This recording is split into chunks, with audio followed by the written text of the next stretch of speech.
이 말씀을 가지고 비난과 모독 중에도라는 제목으로 말씀을 전하겠습니다. 80년대 초에 발간이 되어서 많은 사람들에게 읽혀진 베스트셀러 소설이 있습니다.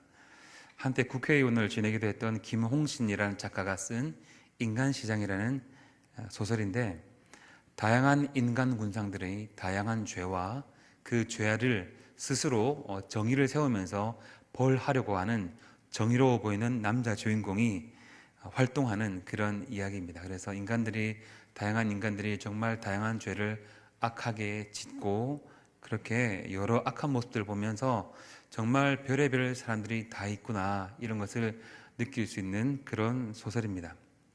소설이다 보니까 주인공이 전지전능한 힘이 있어서 싸움도 제일 잘하고 힘도 제일 세고, 그래서 많은 활약을 하는데, 이 주인공이 결정적으로 마음에 들지 않는 것이, 이렇게 자기가 힘이 약한 자기가 설치고 자기가 설치지 않으면 안 될 만큼 이 세상에 악한 사람들이 많은데 하나님은 도대체 뭘 합니까? 라고 말을 합니다. 물론 그 주인공은 신앙을 가진 사람도 아니고 교회 다니는 사람도 아니고, 악하기는 그 소설 속에 등장하는 사람들과 별반 다르지 않습니다. 그런데 하나님, 이렇게 악한 사람들이 많이 설치는데 도대체 뭘 하고 계신 겁니까? 거기 살아 계시기는 계신 겁니까? 이렇게 말하기도 하고, 주인공이 기분이 좋지 않을 때는 하나님, 이건 도대체 너무한 거 아닙니까? 도대체 뭘 보고 있는 겁니까? 좀 내려와 보세요. 내려와 보시고, 아니 지금 이렇게까지 심하게 악한 일이 일어나는데 너무한 거 아닙니까? 내려와서 저하고 한판 붙어봅시다. 이런 말까지 주인공이 서슴지 않고 하늘을 향하여 삿대질하면서 막 이렇게 하나님께 도발하는 듯한 그런 모습을 보이기도 합니다. 그래서 이 악한 사람들이 많아서 별의별 사람이 다 있구나라는 생각도 들지만, 이 주인공도 제가 보기에는 희한하고 별의별 사람에 속하는 그 사람 중에 한 사람이 아닌가 생각될 정도로 재미있고 특이한 사람입니다.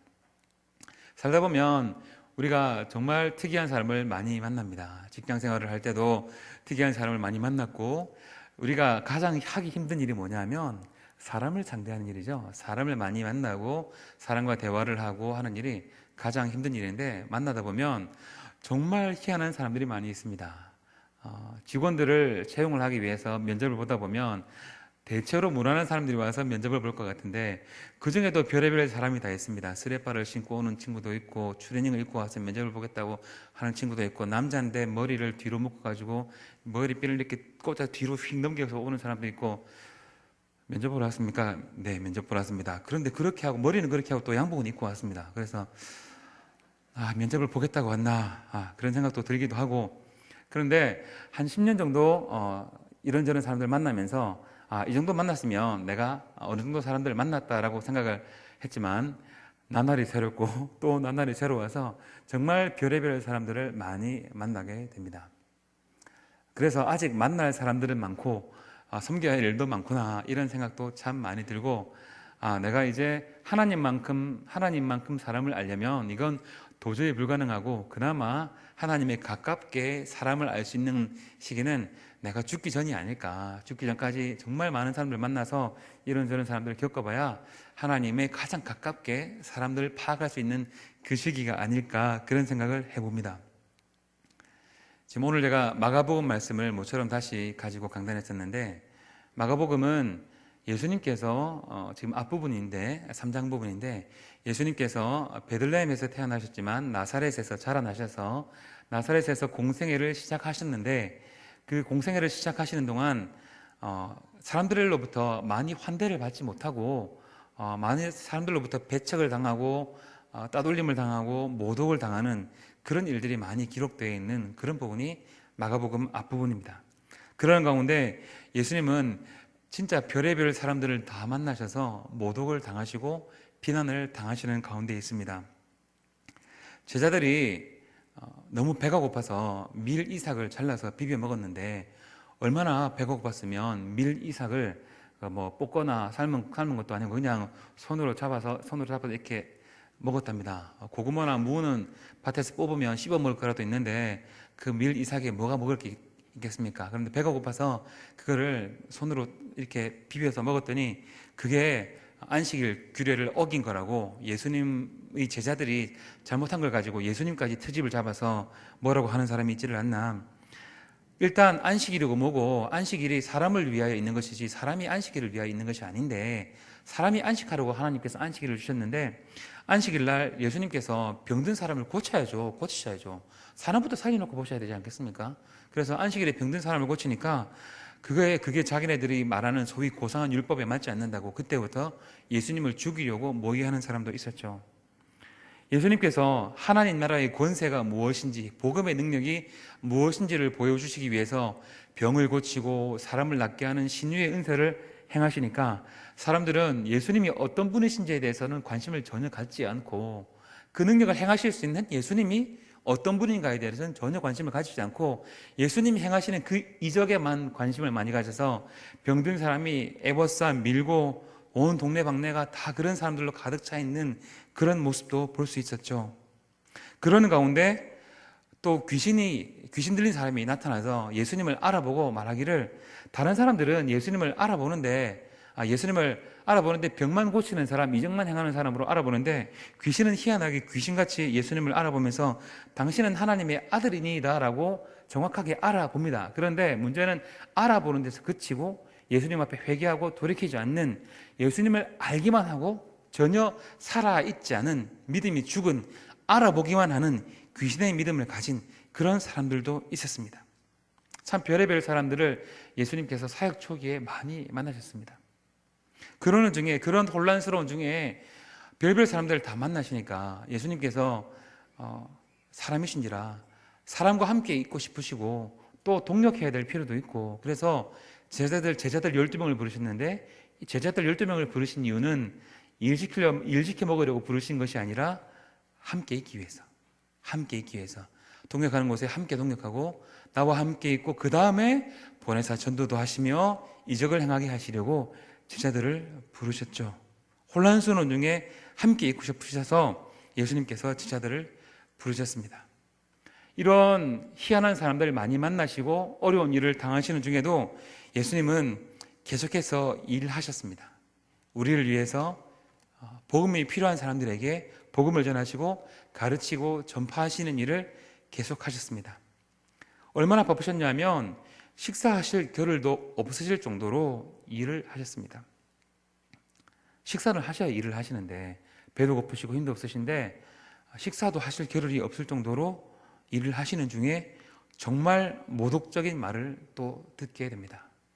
비난과 모독 중에도 일하시는 중인데 정말 인간적으로 너무 힘든, 너무 속상한, 너무 마음 아프게 하는 그 얘기를 들으셨는데, 예수님의 친족들이 갑자기 예수님께 나왔습니다. 밥도 못 먹고 제대로 쉬지도 못하니까 좀 줄도 좀 세우고 번호표 발행하고 다음 줄 서세요. 거기 새치기 하지 마세요. 그렇게 하고 좀 쉬었다가 와라. 10분 동안 내가 사람들 진정시키고 있을게. 이렇게 하려고 친족들이 나온 것이 아니라 예수님을 붙들러 나왔답니다. 예수님을 붙들러 나왔는데 그냥 좀 그만 집에 가자 이렇게 하기 위해서 예수님을 붙들러 나온 것이 아니라 세상에 예수님이 미쳤다고 붙들러 나왔다는 겁니다. 네가 제정신이 아니니 그만하고 돌아가자. 정신병원이라도 데려갈 생각이신지 예수님의 친족들이 예수님을 그만 붙들러 나왔습니다. 네가 미쳤다. 물론 친족들이 예수님이 어릴 때부터 같이 자랐고 어릴 때부터 자라는 모습을 그대로 봤기 때문에 예수님을 메시아로 인정하기 어려울 때가 분명히 있을 것입니다. 그런데 그렇다고 해서 이적을 행하는 예수님을 인정하지 않는 것은 좋은데 그렇다고 미쳤다고 말하는 것은 정말 심한 모독입니다. 물론 가족들이 예수님을 인정하기 어려운 상황이라는 거 우리가 이해할 수가 있죠. 목회자들이 설교를 하기가 가장 어려울 때가 언제냐면 그 말씀을 듣는 성도들이 안 계실 때입니다. 제가 우리 교회에 오기 위해서 그 설교 영상을 녹화를 했는데 예배 때 녹화를 했어야 되는데 예배 때 그만 그 녹화를 할 수 있는 시설이 좀 그때 마침 고장이 나서 녹화를 못 해가지고 제가 그 애들 엄마한테 카메라를 들고 있으라고 하고 저 혼자 담임 목사님께 말씀드려서 목사님 이제 오늘 본당 좀 쓰겠습니다. 그래라 해서 이렇게 뭐 하려고요?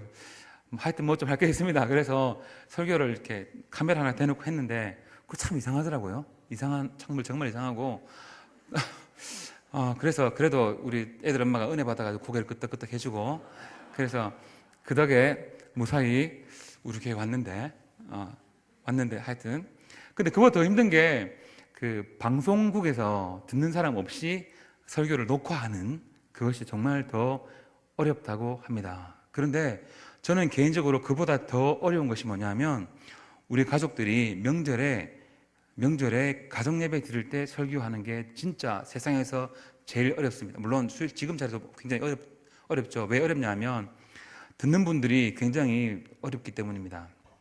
한 분은 은퇴 목사님이고 한 분은 담임 목사님이고 한 분은 은퇴 목사님 사모님이고 한 분은 담임 목사님 사모님이고 장로회 회장 장로님이 거기 있고 권사님이 있고 안수 집사님이 있고 뭐 쭉 다 있습니다. 쭉 다 있는데 거기까지만 하면 좋은데 또 신학생이 한 명이 눈을 말똥말똥하게 뜨고 앉아가지고 삼촌이 무슨 설교를 하시는가 저 삼촌 아까 그 말씀이 질문하지 마 그러면서 설교를 막 하면 정말 이렇게 하나님의 말씀을 전하는 대로 듣지 않고 오늘 삼촌이 무슨 말을 하나 우리 아들이 무슨 말을 하나 오늘 동생이 무슨 말을 하나 뭐 이렇게 바라보기 때문에 오늘 설교는 몇 점이야 이렇게 말씀하십니다. 그런데 그렇게 사실 가족들이 자기의 설교를 인정하기가 자기 자녀의 설교를 인정하고 은혜 받기가 사실은 힘들죠. 그러니까 예수님께서 같이 자랐고 동네에서 같이 자랐는데 예수님께서 이적을 행한다고 하니 그것이 인정하기는 어려웠을 것입니다.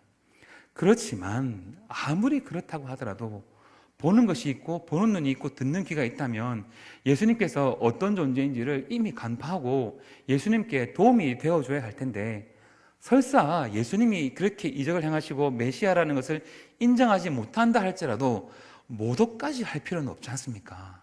너 그만하고 집으로 돌아와라. 그렇게 말하면 될 텐데 네가 미쳤구나. 집에 가자. 이렇게 말을 하는 것이죠. 더구나 한 줄 더 떠서 22절 말씀을 보면 서기관들이라는 사람은 귀신의 왕 바알세불에 집했다고 네가 귀신 들렸구나 이것도 아니고 귀신의 왕이 들렸구나라고 말하면서 또 30절 말씀 보면 더러운 귀신이 들렸다라고 말합니다. 고대 이스라엘 사람들에게 바알세불이라는 존재는 사탄과 거의 동일시되는 존재입니다. 그리고 귀신들을 표현할 때 한국 사람에게 귀신은 약간 조금 그래도 약간 지적이고 뭔가 보통 사람들이 좀 모르는 걸 더 아는 그래도 약간 일말의 긍정적인 것이 좀 있어 보이는 듯한 그런 이미지인데 고대 이스라엘 사람들에게는 귀신은 어떤 존재냐면 더러운 존재입니다. 그러니까 이 30절 말씀에 더러운 귀신이 들렸다라고 말하는 것이죠. 예수님이 귀신 중에도 귀신의 왕이 들렸고 귀신이 들려서 더러운 귀신이 들려서 제정신이 아니니까 이제 그만하고 집에 가자 그만해라 라고 사람들이 예수님을 모독하고 있는 것입니다. 한 사람의 인격을 모독하고 더 나아가 살아계신 하나님에 대한 모독이 아닐 수가 없습니다. 당시 예수님을 바라보는 당시 사람들의 지적인 수준이 겨우 그 정도밖에 안 되는 거였고 믿음의 수준이 결국 그거밖에 안 되는 것이었죠. 소위 믿음이 있는 사람들이 과연 예수님을 바라보면서 어떻게 그렇게 말을 할 수가 있습니까? 그렇게 말을 하는 사람들에게 예수님께서는 이렇게 말씀하셨습니다. 24절의 말씀을 함께 읽어보겠습니다. 24절 말씀 읽습니다.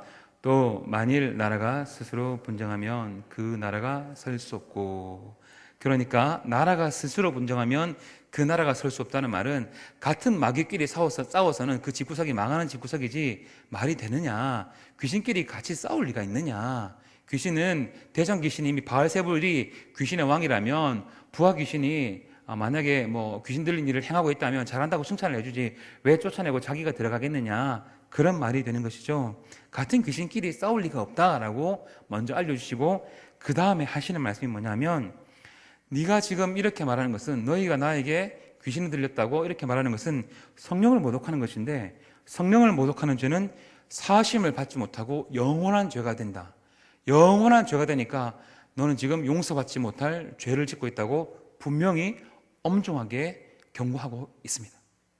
예수 그리스도의 십자가 앞에 모든 죄가 용서를 받을 수 있지만 성령을 모독하는 죄는 용서받을 수 없다고 이 본문 가운데 엄격하게 말씀하고 있는 것입니다.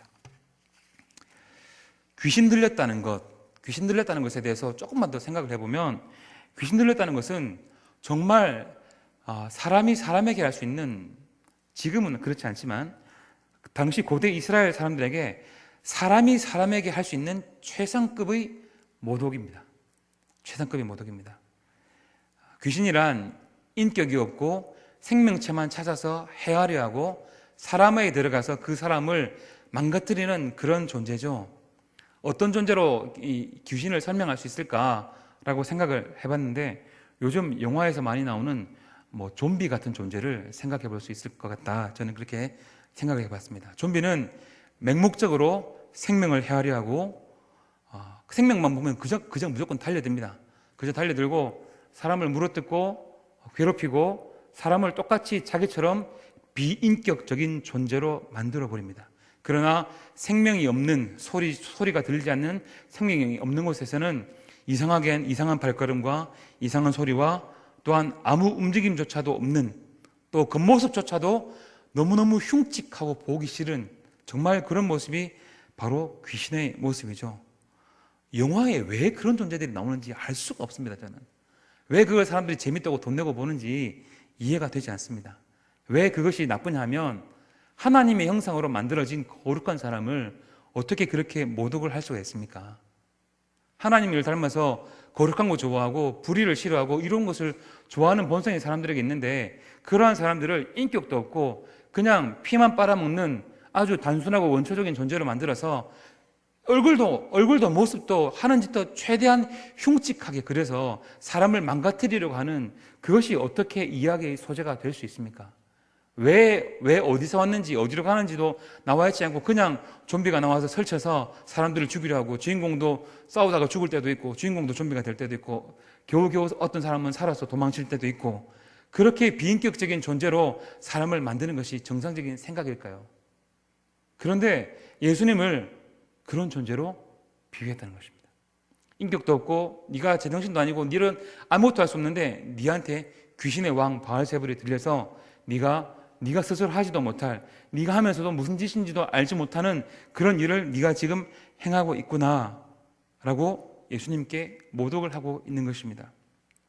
예수님을 어떻게 그런 흉측한 모습으로, 어떻게 그렇게 비인격적인 모습으로 말을 할 수 있습니까? 예수님께 해도 너무한 모욕이 아닌가요? 그냥 예수님이 싫다고 하면 되지, 그냥 예수님이 싫고 그냥 밉다고 그렇게 말하면 되지, 꼭 예수님을 그렇게 모독을 해야만 자기들이 정당화가 되나요? 자기가 싫은 일이, 우리가 스스로 하기 싫은 일이 있으면 내가 싫다라고 말하고 조용히 가만히 있으면 되는데, 그것을 정당화시키기 위해서 얼마나 많은 핑계를 대고 그 일 자체를 매도하고 그 일 자체를 무너뜨리려고 하고 그 일에 참여하고 있는 사람조차도 이상한 사람인 것 양, 모자라는 사람인 것 양, 생각이 모자라는 것처럼 우리가 그 사람들조차 매도하고 있지 않습니까? 예수님이 싫으면, 예수님이 자기들보다 인기가 많아서 자기들보다 많은 관심을 받아서 싫으면 그냥 싫다고 말하면 되지, 예수님이 귀신 들렸다고 말하고 예수님을 사람도 아닌 존재로 취급하는 그런 법이 세상에 어디 있습니까? 어떻게 예수님한테 그런 말을 할 수가 있습니까? 이것이 그때 사람들의 모습이었습니다. 미쳤다고 말하고 귀신 들렸다고 말하고. 예수님이 이런 가운데서도 과연 일하고 싶으시겠습니까? 이제 나사렛을 지나서 예루살렘을 향하여 나아가셔야 되는데 이런 대접을 받고 예수님께서 일하고 싶겠습니까? 그런데 이럴 때에도 예수님은 비난과 모독 중에도 여전히 일을 하셨다는 것입니다. 그것이 예수님이 우리를 사랑하시는 방식입니다. 예수님께서 일하시는 방식입니다.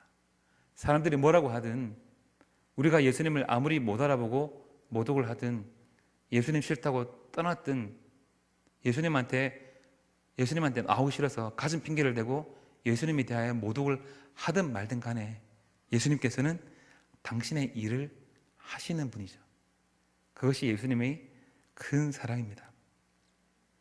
예수님이 속이 상하셨을까요? 상하지 않으셨을까요? 속 상하셨죠. 속상하셨죠. 우리는 속상하면 어떻게 합니까? 일단 욕부터 나오죠. 사람들 보는 데서는 욕을 안 할지 몰라도 집에 가면 내 방에 들어가서 욕을 할 때도 있고, 아내를 향하여 또 남편을 향하여 세상에 말도 안 돼, 좀 10원짜리 100원짜리 화날 때는 그런 말까지 섞어가면서 욕을 막 하죠. 설사 아내에게, 남편에게, 자녀에게 그런 욕을 하지 않았다 할지라도 우리가 마음속으로 얼마나 비난을 하고 욕을 많이 합니까? 사실은 사실이 어떤가를 중요시하게 여기지 않고 우리는 일단 욕부터 하고 보지는 않습니까? 예수님은 이런 취급을 받으시면서 뭐하러 이 땅에 오셨을까요? 이런 가운데 예수님께서는 먼저 화를 내거나 분노를 표하신 것이 아니라 일단은 먼저 가르치셨습니다. 얘들아, 나라끼리 서로 싸우면 그 나라가 뭐가 되겠니? 내가 귀신의 왕이면 저 귀신을 몰아내고 저 자리를 왜 내가 차지하겠니? 이렇게 일단 가르쳐 주시고 그 다음에 너희들이 지금 지은 죄는 성령을 모독하는 죄인데 이 죄를 너희가 용서받지 못할 죄인 줄이나 알고나 있느냐라고 분명히 노하시면서 말씀하신 것이죠. 예수님은 그런 소리를 들으면서까지 뭐하러 이 땅에 오셨을까요? 제가 장가가기 전에 저희 누님께서 유치원을 운영을 하셨던 적이 있었는데, 누님은 창원에 살고 계시고 저는 대구에 살고 있는데, 한 번은 누님께서 언제 한번 창원에 오거든 와서 커피 한잔 하고 가라. 그러셔서 네, 알겠습니다 라고 커피 한 잔 하러 가겠습니다 그랬는데, 용서하시고 들으셔야 될 것은 제가 장가가기 전이라서 누님이 우리 선생님 중에 괜찮은 선생님이 있으니 한번 와서 보고 가라, 이런 얘기를 하셨습니다. 그래서 커피는 핑계고 그 선생님 얼굴을 한번 보러 갔죠. 그래서 보러 갔더니 그래, 커피 한잔 해라. 커피를 한 잔 맛있게, 누님이 사주는 맛있는 커피를 먹고 사무실에 앉아 있는데, 너 왔는 김에 이것 좀 도와달라, 이것 좀 도와줄래? 라고 말씀을 하시는 거예요, 누님이. 그래서 예, 뭡니까? 도와드릴게요 그랬는데, 책상을 큰 걸 하나 옮기라고 하시더라고요. 그래서 옮겨드리고, 그거 끝났더니 소파를 하나 옮기라고 하시고, 그 다음 그거 끝났더니 창고를 정리를 하라고 하시고, 그 다음에 책장을 옮기고 정리하고 대자루로 쓸고 닦고 거무줄 좀 치고 뒤에 풀 좀 뽑고 뭐 이렇게 하고, 마지막에 형광등 갈고 사다리 타고 올라가서 막 갈고. 이제 여자분들만 많이 계신 곳이니까 남자들이 해야 될 일이 있지 않습니까? 그런데 형광등을 갈다가 제가 문득 생각이 나는 게, 내가 지금 뭐하러 여기 왔지? 라는 생각이 드는 겁니다. 내가 지금 여기 뭐하러 왔지? 커피 한 잔 마시러 왔는데 누님이 분명히 왔는 김에 하나 이것 좀 해라, 왔는 김에 해라는 것이 아니라 그런 시켜 먹으려고 유인해서 일을 시켰는 것 같은 그런 느낌이 드는데 물어볼 수는 없고, 그래서 제가 속으로 아이씨, 내가 여기 뭐하러 왔는지 모르겠네 라고 말을 했는데, 그만 그 마음의 소리가 밖으로 나왔던 모양입니다. 그래서 그 조카가 듣고 있다가, 조카가 이제 그 유치원을 다니고 있었는데, 조카가 쪼로로 엄마한테 가서, 엄마, 삼촌이 여기 뭐하러 왔는지 모르겠대 이렇게 말했는 겁니다. 그랬더니 누님이 맞다, 내가 너 일 너무 많이 시켰지, 그래 그만하고 이제 그만 가라 라고 했는데, 그만하고 가는 게 아니고 할 거 다 하고 가는 건데, 뭐 할 거 다 하고 시킬 거 다 해서 가는 건데, 그래서 그 여자 선생님 얼굴 한번 보러 갔다가 일만 잘하고 돌아왔는데, 지금 생각해 보니 아무래도 일 시키려고 누님이 부른 것 같습니다. 그렇지만 그 일은 적어도 누님이 하시는 일을 도와줄 수 있는 좋은 일이죠. 좋은 일이고 결국은 칭찬을 받았습니다. 칭찬을 받았고, 그때 군대를 제대하고 아직 취업을 하기 전이라서 차비도 받았고, 뭐 맛있는 것도 좀 사 먹으라고 용돈도 받고, 막 이렇게 해서 돌아왔습니다. 좋은 일 잘 한 거죠. 도움이 필요한 곳에 잘 하고 왔는데, 예수님께서 우리에게 하신 일은 도움이 필요한 일을 잘 하는 것 정도가 아니라 우리의 생명을 구원한 일을 하신 거죠. 그런데 우리의 생명을 구원한 일을 하신 건데 그렇게 귀중한 일을 하시면서도 온갖 욕과 비난은 다 받으시면서 그 일을 하셔야만 했습니다. 근데 그 일이 너무 중하다 보니 중간에 멈출 수도 없고, 세상에 내가 구해주려고 저 사람들을 구해주려고 왔는데 그 사람이 나를 향해 욕을 합니다. 나를 향해 비난합니다.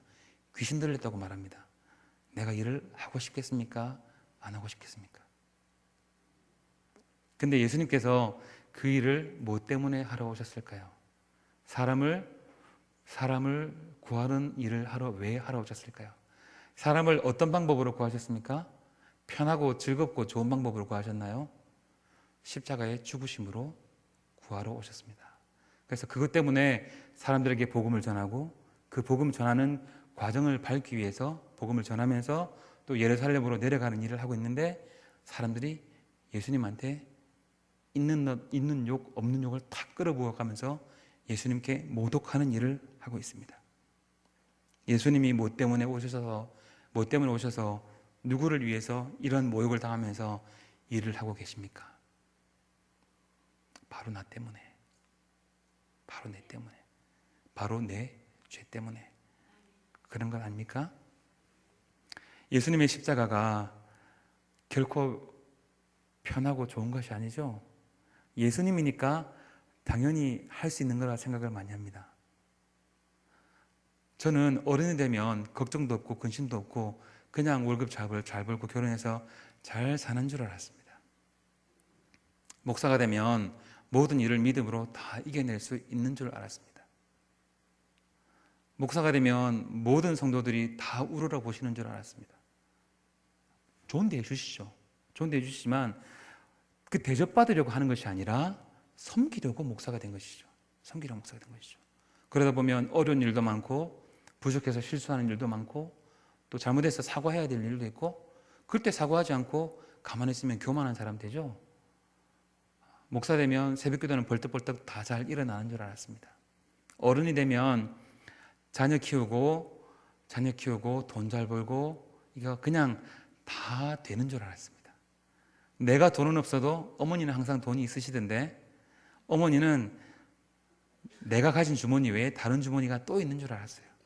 근데 그게 아니라 내가 드리는 돈을 한 푼, 두 푼 모아서 우리를 위해서 본인께서 쓰시지 않고 잊지 않으시고 모으셔서 자녀들을 위해 쓰시더라고요. 그렇게 어렵게 고단한 삶을 사시면서 그래도 자녀 장가 보내는 거 기뻐하시고 자녀가 자라는 모습을 기뻐하시면서 그렇게 한평생을 사시는 분들이 우리의 부모님 아닙니까? 새벽 되면 자녀들 위해서 나와서 기도하시고 우리 자녀들 잘 되라고, 우리 자녀들 믿음 가운데 살라고 그렇게 당신은 힘드시고 어려우시면서 먹지 않고 입지 않고 쓰시지 않으면서 그렇게 살아가시는 분들이 우리의 부모님들 아닙니까? 우리의 부모님들이 우리를 그렇게 키우셨고 우리가 우리의 자녀들을 또한 그렇게 키우고 있죠. 예수님은 십자가를 지는 것이 쉬웠겠습니까? 어렵겠습니까? 너무너무 어려웠을 겁니다. 너무너무 어려웠을 겁니다. 특히 구해줄 사람들로부터 비난을 받는 그 가운데, 갖은 모욕을 받는 가운데도 온전히 순종하셔야만 했던, 하나님의 명령에 온전히 순종하셔야만 했던 그 예수님의 아픔을 무엇으로 그 마음을 표현할 수 있을까요? 내가 예수님이라면 당연히 십자가를 질 수 있는 것이 아니라 예수님이기 때문에 그 정도 순종을 하실 수 있었던 것입니다. 그렇게 고통스럽고 아프고 사람들이 그렇게 비난하고 욕을 해도, 사람들이 귀신의 왕이라고 놀리고 비인격적인 존재라고 놀리고 그렇게 해도 예수님이 우리를 사랑하시니까 그렇게 힘든 가운데도 순종하시면서 그 고통의 십자가를 지셨던 것입니다. 적어도 우리 예수님은 그렇게 고통스럽고 아픈 가운데 십자가를 지셔서 우리의 죄를 용서하시고 죽어가는 우리를 살리신 분이십니다. 배척받으시고 버림받으시고 모욕당하시고, 사람들이 그러는 건 그렇다 치고 제자들은 그러면 3년 동안 따라다니면서 가진 이적을 행한 제자들은 그러지 않아야 하는데 예수님이 십자가에 달리시고 잡히시고 그러니까 제자들은 꽁지가 빠지게 다 도망을 가버리고 없고, 사람들이 예수님을 모독하고 제자들이 예수님을 다 떠나고, 또 심지어 하나님께 버림받았다는 느낌까지 들으셨을 때 예수님은 얼마나 힘드셨을까요? 나의 하나님 어찌하여 나를 버리시나이까. 사람들도 버리고 제자들도 버리고 하나님마저 예수님을 버렸다고 느낄 때 예수님은 과연 그 십자가를 순종하기가 쉬우셨을까요? 그러나 예수님은 그런 가운데서도 당신이 할 일을 하셨습니다. 왜? 나를 위해서. 나를 위해서. 왜냐하면 나를 사랑하시니까. 나를 사랑하시니까. 한 가지만 더 생각해 보길 원하는 것은 예수님을 모독한 자들은 과연 어떤 사람인가 하는 것입니다. 예수를 믿는 사람들이 예수님을 욕보이겠습니까? 예수를 믿지 않는 사람들이 예수님을 욕보이겠습니까? 오늘 본문에 등장하는 예수님을 욕보인 사람들은 서기관이요 예수님의 친족들이었습니다. 이들은 분명히 하나님을 안다고 말을 하는 사람들이었습니다. 불신자들이 예수님을 모독할까요? 신자들이 예수님을 모독하고 욕보일까요? 유감스럽게도 예수님을 욕보이는 것은 신자들이 욕보이는 경우가 훨씬 절대적으로 많은 것 같습니다. 어릴 때부터 예수님을 봤고, 어릴 때부터 예수님을 알았고, 예수님이 자라온 것을 보았고, 예수님의 이적도 보았고, 예수님께서 놀라운 능력을 행하시는 것도 보았고, 예수님의 말씀에 힘과 권세가 있는 것도 보았지만, 어릴 때부터 예수님을 보았기 때문에 그것으로서 굳어져 버린 생명이 없는 딱딱한 믿음이 우리에게 있지는 않습니까? 예수님의 친족들처럼. 성경을 필사하는 일을 해서 성경을 누구보다도 잘 안다고 하고 메시아를 사모하던 그 서기관들, 예수를 믿어서 말씀도 많이 알고 기도도 많이 하고 예수님을 잘 안다고 말하지만 복음 자체를 알아보지 못하는 모습이 우리에게는 없습니까?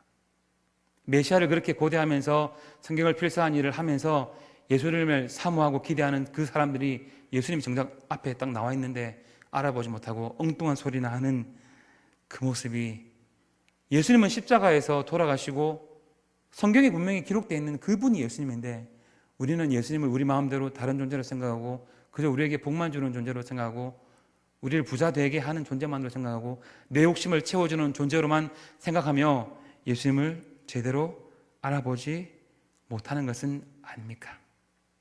과연 우리는 예수님을 모독하지 않습니까? 예수님을 돕기는커녕 그 이름을 욕되게 하지는 않습니까? 믿는 자가 오히려 더 많이 예수님을 욕보이는 것이 사실입니다. 말씀을 맺겠습니다.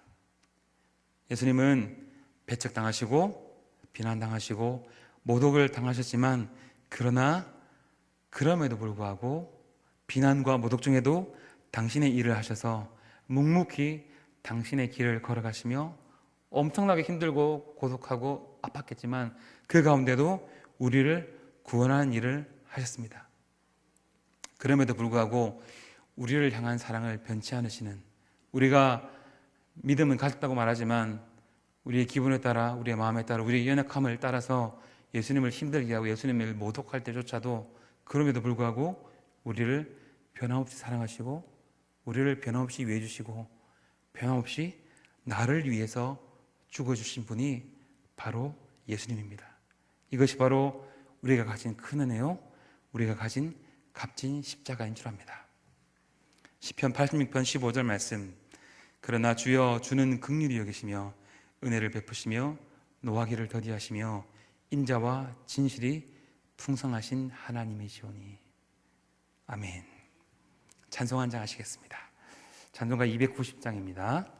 290장 함께 찬송하시겠습니다.